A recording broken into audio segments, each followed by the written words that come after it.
होली होली मनाते हैं क्योंकि एक हिरण्यकश्यप था जो सभी अपने राज्यों में सभी को कह दिया था किसी का पूजा मत करो, केवल किसी भगवान का मत करो पूजा, केवल मेरा पूजा करो। इसीलिए वो उसका पूजा सब करने लगा, लेकिन उसका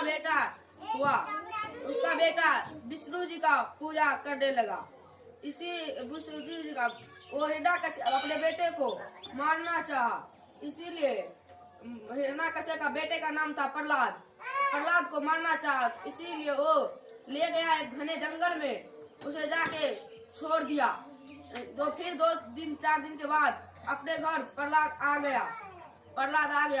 फिर उसे एक खूंखार हाथी से लड़ाया गया।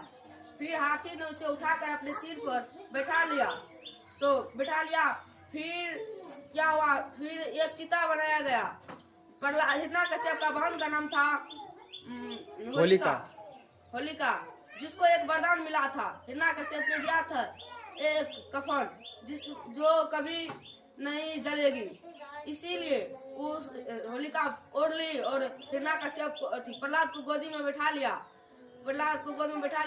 जब चिता में आग लगाया तो फिर जोर के आंधी तूफान आया।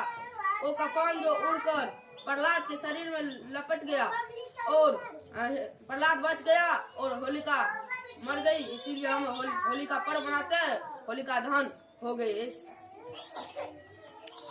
इससे आप पर्व से क्या समझे और इस पर्व से क्या सीखना चाहिए? इस पर्व से हम किसी को बुरा अपने घमंड में नहीं रहना चाहिए।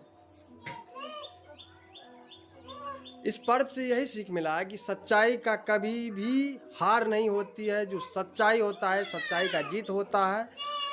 जो घमंडी होते हैं, जिसके पास अहंकार होता है, उसका अवश्य है हार होता है। क्योंकि हिरण्यकश्यप जो थे उसके अंदर में घमंड था कि हम यहाँ के राजा हैं, हमारे जैसे बलिष्ठ कोई नहीं है, हम जिसको जो बोलेंगे वो मानेगा, हम जिसको जो शराप देंगे वो होगा। इसका अंदर ये भाव था, इसलिए हिरण्यकश्यप ने अपने होलिका बहन को श्राप दिया था कि तुम अगर आग में भी जाओगी तो नहीं जलोगी, क्योंकि उसके पास घमंड था। लेकिन प्रहलाद को घमंड नहीं था, ये सच्चाई